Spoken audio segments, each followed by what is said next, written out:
Live mula sa ABS-CBN News Center, Manila, ito ang TV Patrol!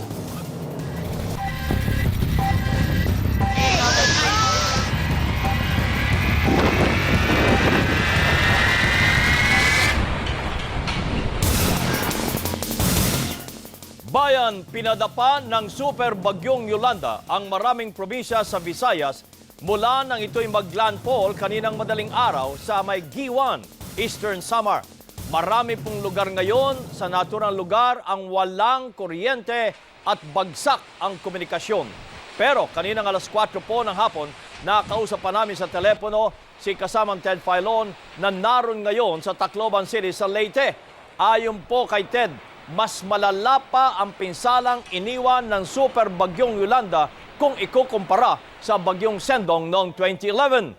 Naka-storm surge sa Tacloban City at humambalos ang tubig sa magkabilang panig ng baybayin ng siyudad. Ayon po kay Ted, halos wipe out ang buong downtown Tacloban. At bago pa maputol ang komunikasyon sa Tacloban, naka-live report pa kaninang umaga si Atom Arroyo mula mismo sa Tacloban City. Nakuna niya ang bagsik ng pananalasa ng super bagyong Yolanda. Pati na po ang pagragasa ng baha sanhi ng storm surge. Narito ang report.